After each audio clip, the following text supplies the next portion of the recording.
This episode of WDW Today is being sponsored by All Star Vacation Homes. And hey, if you're planning a trip to Walt Disney World and you're looking for a lot more space for not a lot more money, it's really hard to beat an All Star Vacation Home because that's exactly what you're going to get.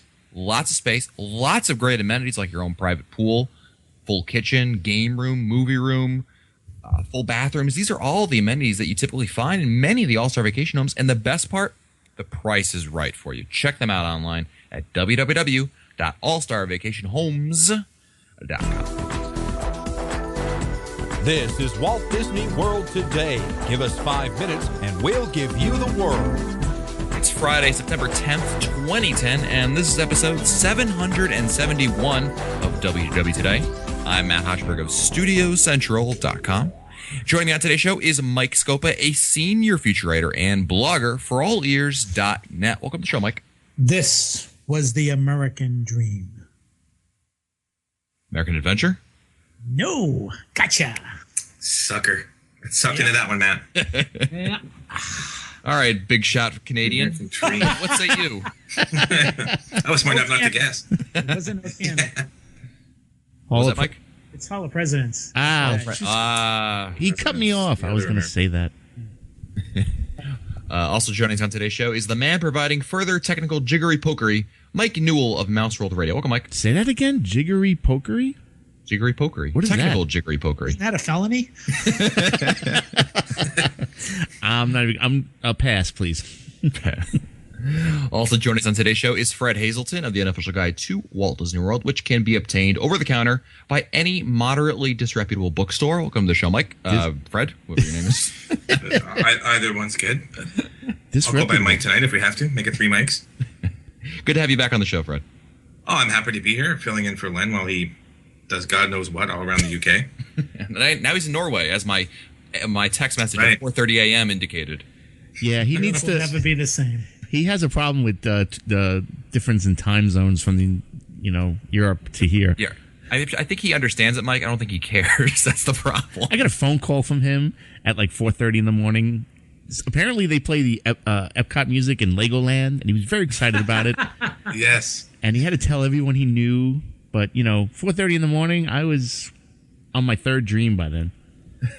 He was very proud to tell us that he called you at 4:30 in the morning, by the way, Mike. On today's show, we're going to look at the sit-down restaurants in the Magic Kingdom and kind of discuss their value. And Scopa, why don't you kind of tell our listeners what the criteria is for the restaurants that we're looking at? No, Matt, a couple of episodes back, a few weeks back, we talked about the Crystal Palace, and we talked about how the price has gone up, and we talked about whether or not it's worth it or what kind of a value the guests were getting from that. So we thought we'd continue with this and talk about the other sit-down restaurants in the Magic Kingdom and sort of give our own little rating as to whether or not we think that the experience in the sit-down restaurants, and that means service, quality of the food, portions, are giving us good value for our dollar. So what we're going to do is we're going to talk about each restaurant, and each one of us will say, well, we think that the restaurant gives us exceptional value for our dollar. It's just a passing value or an average value for our dollar, or it doesn't give us quite the value that we would expect for our dining dollar. So we're going to go through all the restaurants and see what we come up with. Cool. All right, so we're going to give an exceptional pass or fail to these restaurants in the Magic Kingdom. And let's start. We'll just go in alphabetical order here. So let's start with Cinderella's Royal Table. And you might also feel free to, if you need to rate it differently based on the meal, like, breakfast, lunch, dinner in some places, maybe it's a different opinion for you. That's perfectly fine. So, Scopa, what do you think about Cinderella's Royal Table? Well, Matt, are we including the fact that you have to buy a photo? Yeah, I mean, it's the package, the whole deal. I think that it is it's an overpriced experience. I think that you're obviously paying to be in the presence of Cinderella and Prince Charming and all that, and you're in the castle. It's location. I think that a lot of people would argue with that. They want to see their daughter or their son get really excited to be there in the castle. I really think that it's overpriced by about 20 to 25%. I think that if they had lowered that by that percent, then I think it would be right about a pass. But I have to give it a fail, because I really don't think that the overall experience, the quality of the food, the service, and everything else really gives you what I consider proper value. So I'm going to say fail.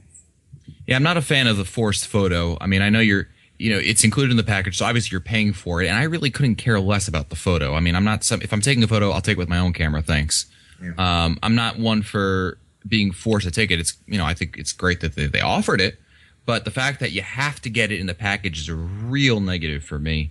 And that obviously is going to take away from the value of it, because I'm getting a photo that I don't care about. I mean, you have it, but it doesn't do anything for me. So it's like something that really, bugs me. And that's a personal gripe.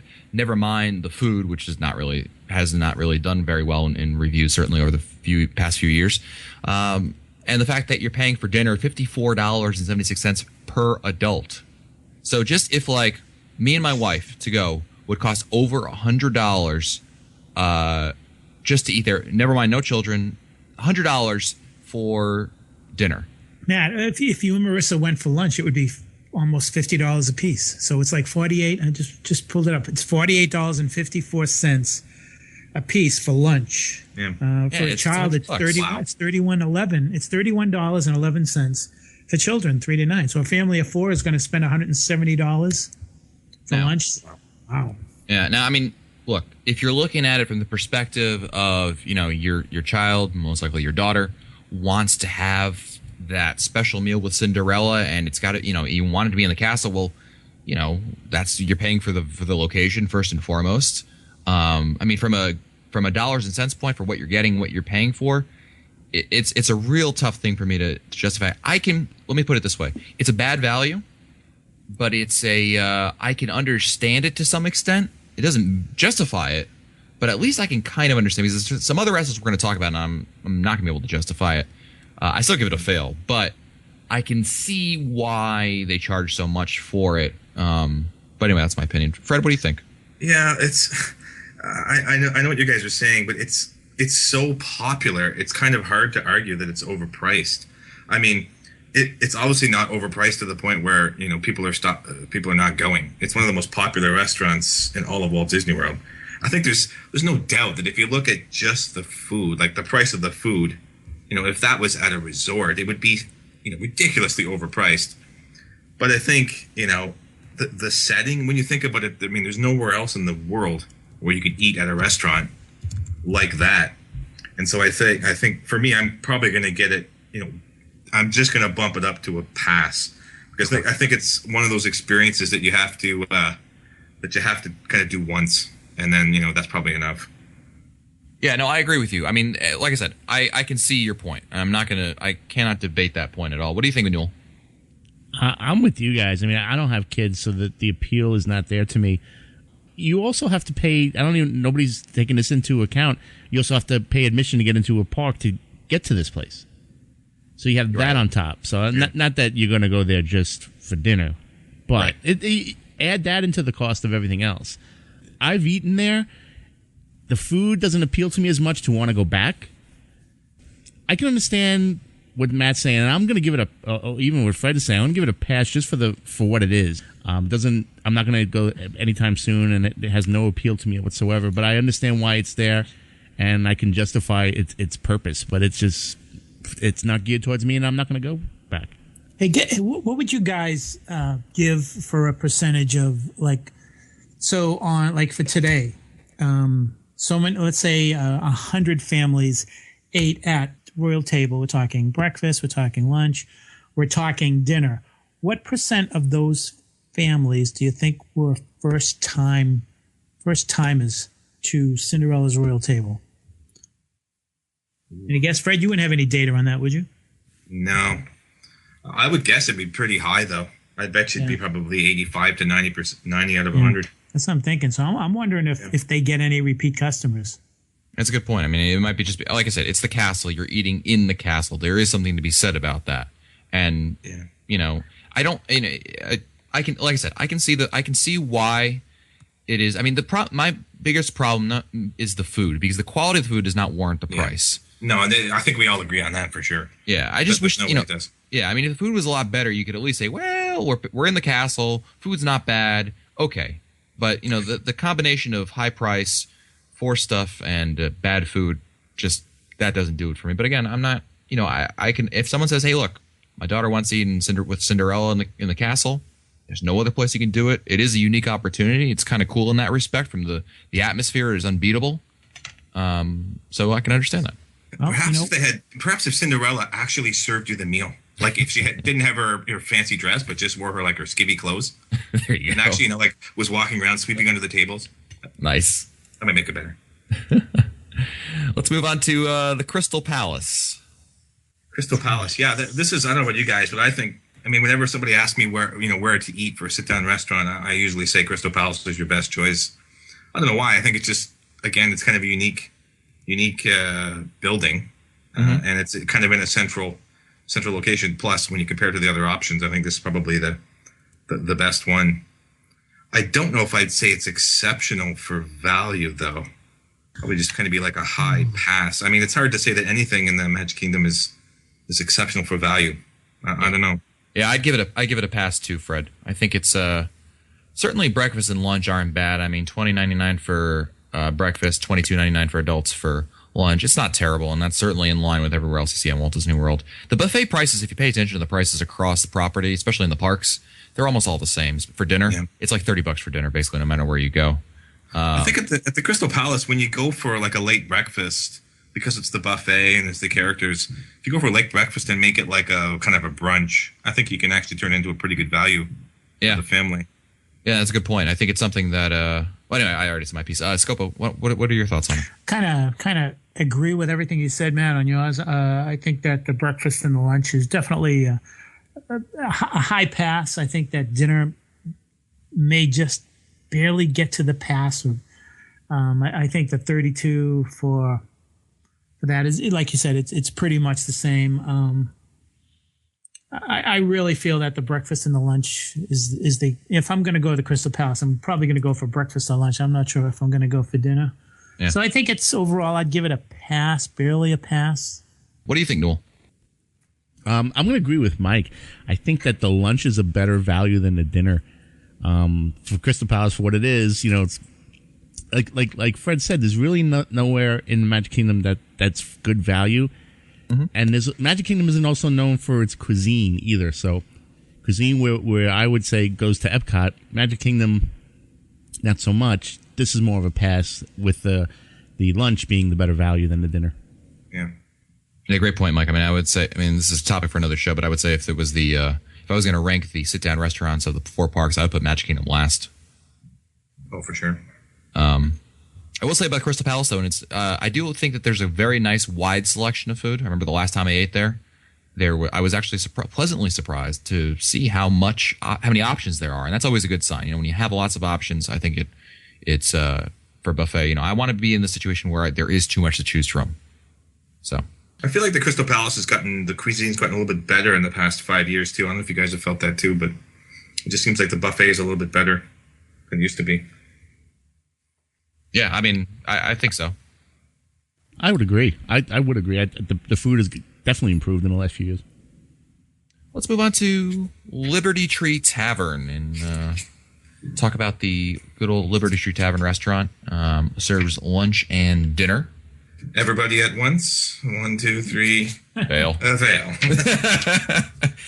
Some people love the Crystal Palace, Liberty Tree Tavern. I ate there. This is back when they still had characters in it. I didn't like it. I thought the food was not very good at all. Very limited amount of food. It's we ate there for dinner, and it's family style, right? Where they give you they just bring you a plate, a huge plate of food, and you can continue having more and more plates of food until you're satisfied. And it was turkey breast and beef and pork, and I just felt the food wasn't very good. It was it did not. I thought it was kind of dry, not very tasty. And but that was my opinion. So I haven't been back yet. But I remember there was a blog post on the Disney Food blog, And it was very mixed reviews. There are people like me who said, ugh, I'm never going back again. And you had other people who love the place. So it's kind of weird. It's kind of that one place. But it sounds like all of you all are on the negative side, though, on Liberty Tree. No. No, you got a pass to it? You know what I have, Matt? I agree with you 100% on the dinner. Just kind of falls short. You know, you can't put my finger on it, but I think you may have said it. Just the quality just isn't there. I think for lunch, though, I think because of the different choices at lunch, I think that I might just give that a barely passing grade for lunch. But other than that, I agree with you guys. I just look at the lunch, and if I'm going to eat there, take a look at the lunch menu. I mean, they've got a couple of things there that might, sway you into giving them a pass. But for dinner, I agree with you and Fred, and I don't know if Mike feels the same way. I give it a fail. Oh, I was just going to say that the thing for me is that the dinner, I find it just isn't enough variety. Like, it's just kind of 2 or 3 dishes, and it's all kind of the same thing. Yeah. The typical kind of, meat, like turkey, beef, that kind of thing. There's nothing really outside of that. If you don't like that, you don't have really any choices. Yeah, and for dinner, you're paying $30, $29.99. Yeah, for what's kind of a, like a kind of a home kind of, home cook kind of a meal thing. Right. I mean, it's basically the same price as Crystal Palace for dinner, but Crystal Palace, you're getting a huge spread. Oh, yeah, a big buffet with different dishes, different types of dishes, fish, chicken, different kinds of meats. But you don't have that. You have for lunch though. You can if you want roast turkey, you could get it for $15. If you want a pot roast, you can get it for $18. You're not being forced to pay whatever for whatever you get. So. It's definitely better for lunch. I agree, Scopa. Yeah. No. I think that if they still had the characters there, it would be a better value than what it is. But I haven't. Yeah, the characters were like themed to the restaurant, right? They were all dressed up in like the colonial so and stuff, which is kind of unique. Right, you didn't see that anywhere else. No. So to me, probably why they lowered the price, Mike. Could be. Yeah. Let's move on to the Plaza restaurant. Yeah, I don't know. The Plaza, that's a weird one. It doesn't really. It's kind of strange because it doesn't really profess to be that much. Like it is the cheapest amongst the other restaurants, is it not? Yeah, it's very cheap. I mean, you're looking at entrees at about $10, $11, maybe $12. Yeah, which is really cheap for Disney. I'm going to give it an exceptional. I think the food is good. The prices are good. The only problem with the place is it's hard to get an ADR. I find it's just it's a very small location, but I really enjoy the food over here. I found the Plaza pretty good for walk-ups. I've gone there a couple times as just like a table to 2 walk-up and been successful. And yeah, the food it's actually like it's nothing super special, but it is cheaper. And when you're talking about eating at a sit-down restaurant at a theme park and at the Magic Kingdom, this might be a pretty good value. I might agree actually. There, Matt. Okay. We'll go with Newell. Newell. I think I've eaten there once. And not really impressed. And like you said, it's cheap, but I don't know. It doesn't lure me in. There's nothing that it really lures me there. I'd rather go to Pico's Bill or something like that. Okay. Scopa? Matt, you and I have eaten there. And I'll tell you, this is my favorite restaurant in the Magic Kingdom. I think it's exceptional because I think it offers a lot for everybody. Chicken, beef, cheesesteak, salads, tuna fish. My favorite is the grilled Reuben.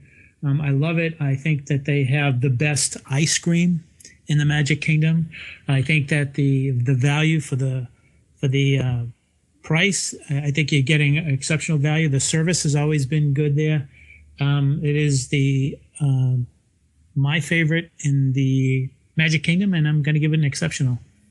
Yeah, I think I poo-pooed the Magic Kingdom dining earlier in this episode, but Plaza Restaurant is by and far my favorite restaurant in the Magic Kingdom, and I think it really stands out above the rest as really one of the best place to eat in the Magic Kingdom, in my opinion. But I think you hit the nail right on the head there, Scopa, with why Plaza really stands out. Okay, so we got Plaza down, and that's going to lead us to Tony's Town Square, if I'm not mistaken. Noel, what about you? Let's start with you. Let's see, mediocre Italian food. Not a big fan. I don't see the value there. It's more atmosphere than anything else. You know, for like I said, for what it is, I give it a pass for what it is. I agree with you. The food is bad. You give it mediocre. I'll go with bad, but okay, mediocre. There's atmosphere there. It's like the worst atmosphere I've ever seen. It's supposed to be based on Lady and the Tramp. All there is there's a statue when you walk in the lobby, and there's that checkerboard design on the tables. Like this, I never felt like there was a real theme there going on, like a good one. I didn't say it was a good atmosphere. I just said there was some atmosphere. I mean, I'm going to go on record. This is one of the restaurants that I really, when people tell me that they eat here, I get angry that they say that. You take it personally? Yeah, it's like T-Rex, Rainforest, this place, and there's probably one or two other ones. You know, this is just a Mexico. This is one of these restaurants that I really cannot find a saving grace for this place. I mean, it's not cheap. If it had the Plaza restaurant prices, okay, kind of rationalize it. The food is not good. It's no atmosphere to speak of in my estimation. I really do not like it at all. Fred? I've actually never eaten at Tony's Town Square, so I'm listening intently just in case to try it out. But sounds like that's a no from Mr. Hodgberg. Scoba? I don't know. I've always been curious, but I see this restaurant has been going down in value over the last 20 years. I remember going to it in 1990, and it was good then. Mm-hmm. And ever since then, it's been really struggling. I can remember that lunches were much better than dinners. When dinner hour came, they would reduce the number of entrees. So right then and there, that would reduce the value of my dollar, because I don't get to choose from as many entrees at dinner as I did for lunch. I think that the other thing is that Italian restaurants, it's bad enough that I'm tough on Italian restaurants as it is, but this one I actually think that there's better Italian food at Mama Melrose and without a doubt, in the studios than this, Matt. I think that Tony's is probably one of the 2 or 3 restaurants in all of Walt Disney World that needs a complete overhaul, and that means offering better food, better quality, different type of entrees. Until that time, it gets a fail from me. Yeah, I mean, I have no data to back this up whatsoever, but I'm just guessing this place just continues to operate on its location. I mean, it's located right right in the entrance of the park. It's got a lot of traffic going right by it. It's hard to miss it. So people are going to stop in. I'm sure, like we mentioned, Cinderella's Royal Tables, first timers and people like that. I would guess that that's going to be a thing, because if you've been on the part of the Disney internet community for any length of time, certain restaurants you hear people talking about, whether it be on message boards or Twitter or Facebook or whatever. And this is not one of those restaurants. You just never hear people say, eating at Tony's, and then a bunch of other comments. Oh, I love that place. Can't wait to go back. Ooh, I'm so jealous. You never see that. There's no buzz at all. Yeah. That's funny you mention that, because it's the one place I hear a lot where people say, yeah, I couldn't get into the, I called to get a reservation and I couldn't get into the castle.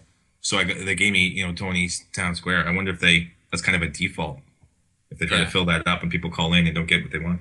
Yeah, good point. I don't know. It's just, that one more than anything. I mean, really, we talked about Cinderella's Royal Table, and like I said, I see the appeal for Cinderella's Royal Table. I really do. I understand it. Yeah. And there's definitely a reason for it. And hey, when my daughter is going to be old enough, I'm sure I'm going to be suckered into going over there. But that's the reason for it. But nobody's dragging me to Tony's Town Square. It just doesn't make sense for that. Any other comments on that? I was going to say, Matt, I think from what this show has made me think about is that maybe we're all saying that maybe the Magic Kingdom does need another sit-down restaurant, and we know it's going to get one with the Fantasyland expansion. It's going to get Gaston's restaurant, I believe. Be my guest. Let's hope that that restaurant brings with it the quality that we want, because other than the plaza, we really haven't been kind. Yeah, and I mean, look, for I think Plaza is good, obviously exceptional. I gave that. Crystal Palace, I'm happy with. Yeah. But the rest are really, it's really more leave them than take them's.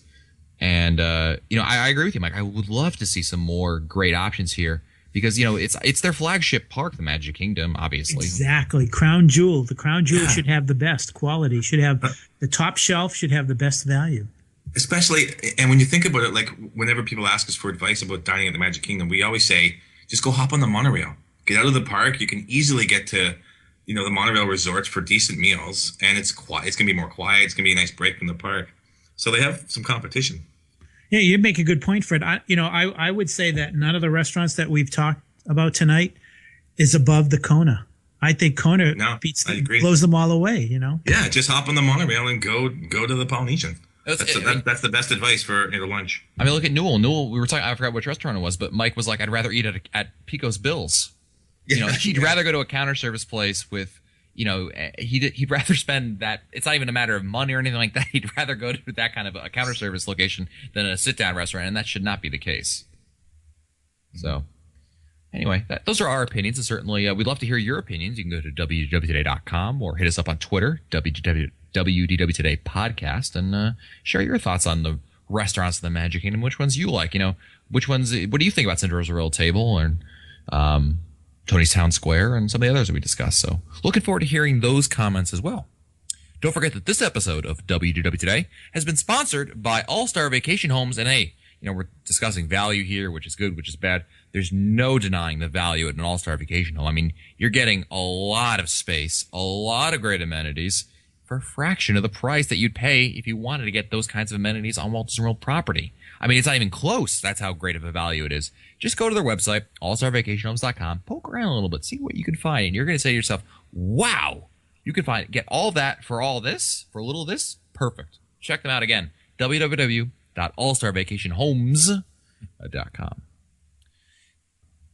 That's it for us today. If you want to find our older episodes, read our show notes, or send us your comments, you can visit the WDW Today website at wdwtoday.com.